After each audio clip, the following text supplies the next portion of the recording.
Change of Heart is Ginger's best performance of this period, and she sparkles in a very unusual role. This was the last of 12 very successful pictures that Janet Gaynor and Charles Farrell starred together in as a romantic couple. Ginger plays a bad girl for the first time since her first movie, and Ginger is very good at being very bad. This movie was a big hit. Janet Gaynor owned 1927. Her breakout role was in 1926's The Johnstown Flood. In 1927, she starred in Oscar Best Picture Sunrise, A Song of Two Humans, and nominee Seventh Heaven. For her performance in those two, plus Street Angel, she was the first Oscar Best Actress. She easily transitioned to sound and was a top draw through 1936. Watch this movie and you can see what a great actress she is. She was back on top in 1937's A Star is Born, which earned her another Best Actress nomination. And then she retired in 1939. I was confused watching this scene. Ginger looks like a giant. She's only 5'4". That's because Gaynor is only 4'9". The successful part of Charles Farrell's career was entirely in his 12 movies with Gaynor, both in the silence and transitioning to sound. Ginger says in her biography, people thought Gaynor and Farrell were really in love, but they were just friends, maybe had a thing for each other at one time. Ginger said people saw her and Fred the same way. I found this confusing and factually incorrect. Was Ginger this determined to deny her and Fred's earlier romance? Or am I just wrong? Farrell was nuts for Gaynor.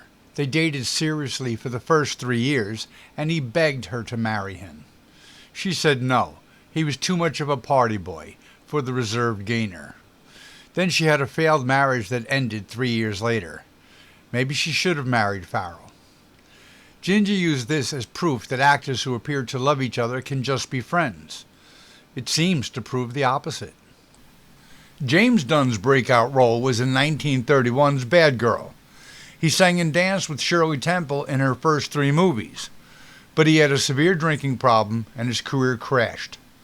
Then he won Best Supporting Actor in 1945's A Tree Grows in Brooklyn, one of my favorite movies, as an irresponsible, drunken father. Ginger and Gaynor really hit it off, became close friends, and Gaynor was a bridesmaid in Ginger's second wedding to Lou Ayres. When Ginger was 5, her mother Leela was a scriptwriter for one of the 3 first child stars, baby Marie Osborne. Appearing in her first movie at 4 years old in 1915, her best remembered movie, 1916's Little Mary Sunshine, is also one of her few surviving films. She appeared in 29 movies and shorts between 1915 and 1919. A director saw little Ginger's photo and suggested to Leela, "We'll put her in the movies and make her a star." Leela had been horrified by the mistreatment of young children in the movies and responded, "Never in a million years would I submit my child to the harassment given to that little Marie." Osborne returned to the movies to appear in 1934's Carolina, which also had a brief early appearance of the most famous child star, Shirley Temple. After that, she was an extra and a stand-in for Ginger, as she is in this movie, and Deanna Durbin and Betty Hutton. She ended her career as a costumer for the movies. To complete all the interconnections, Shirley Temple also has a brief appearance in this movie. This was released right after her breakout role in 1934's Stand Up and Cheer. Temple would be the top box office champion for 4 straight years, from 1935 through 1938. She would appear again with Ginger in 1945's I'll Be Seeing You. This movie is a story about 4 friends graduating college together and moving to New York in search of fame and fortune. Really, it's a story about a love quadrangle, kinda. Dunn loves Gaynor. Gaynor loves Farrell. Farrell loves Ginger. And Ginger loves Dunn and Farrell and every other man and wants them all to love her. Her character is bizarrely narcissistic, and Ginger plays it great. By this point, Ginger was no longer improving her acting skills. She was now the professional whose trajectory from here was to the top of the industry. Graduation day for the four friends. Even at the ceremony, Ginger is dolling herself up. Dunn's father refuses to let him go to New York. Ginger is flirting with every guy that passes. Gaynor and Farrell are great friends, but he is oblivious to her love for him and is crazy about Ginger. Gaynor sings an Irish ballad to Dunn's father, and his father relents. He can go to New York with the rest. This movie is overloaded with quick appearances of past and future stars, or at least great character actors, and in this scene the great Jane Darwell is playing Dunn's mother. Misha Auer is also somewhere in an uncredited role. On the plane ride, Shirley Temple is in this quick scene. Dunn flirts with the stewardess, and Ginger has a jealous fit. Gaynor asks what's the matter. Ginger says, "I'm crazy about Chris, but it's Mac I love." Gaynor tells her, "Afraid you're going to have to make up your mind sometime, dear." Ginger replies, "I can't help it if that's the way I feel, can I?" Again, Gaynor and Farrell are so close. Then he shows his affection for a sleeping Ginger. They arrive in New York and are amazed by the sights. Ginger is searching the phone book to find an alumni, Phyllis, who is involved in the theater. They are invited to a party at her house, and Dick Ferran is singing. Jackson, an influential theater person, takes a liking to Gaynor, but Ginger has plans involving this same man and just rudely snatches him away from Gaynor.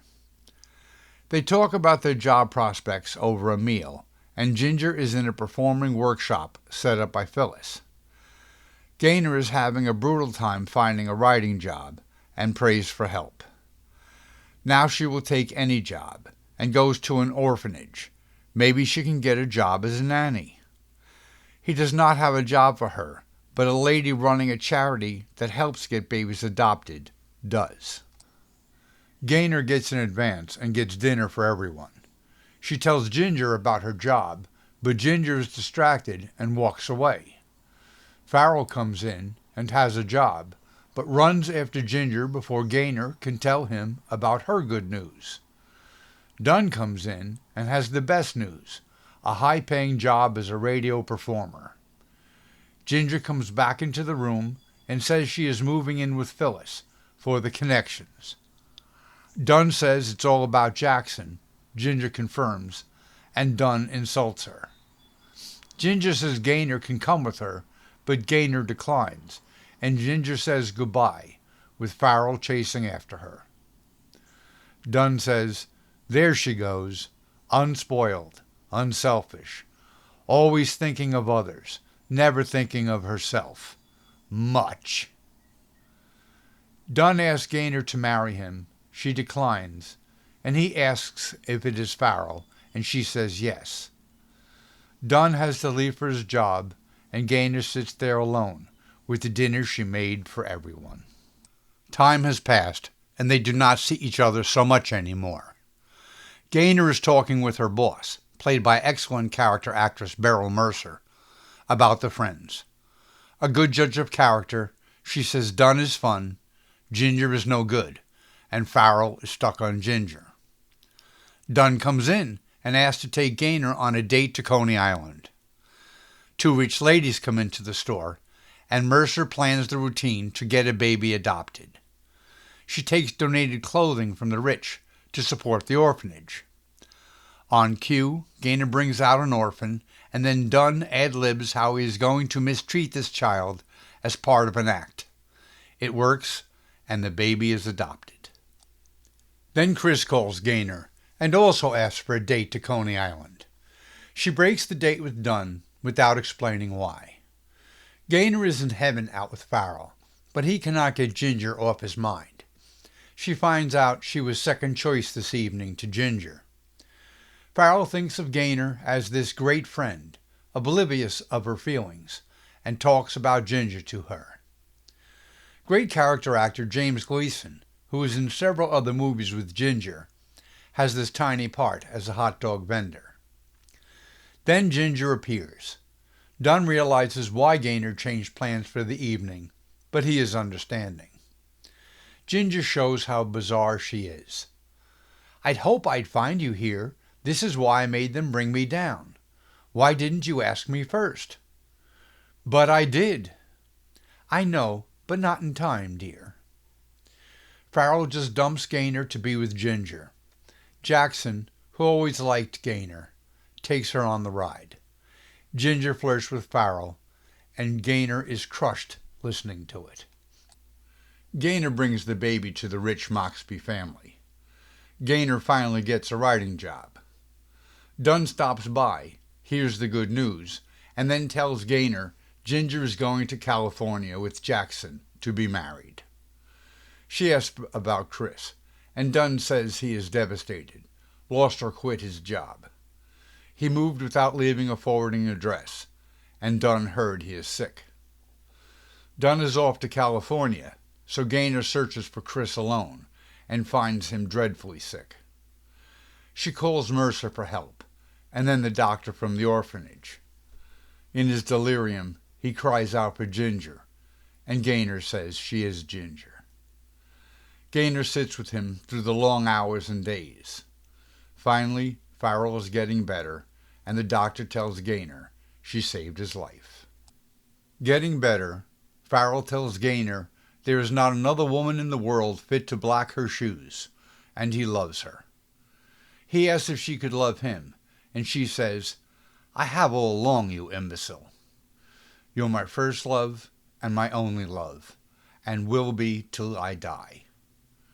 Ruining her perfect moment, a letter arrives from Ginger saying she is coming back to New York to marry Farrell. She stands there as Farrell talks about their future together, with this letter in her hand. She asks about Ginger, and he says, "Kid stuff, a long time ago. Doesn't matter." She doesn't mention the contents of the letter.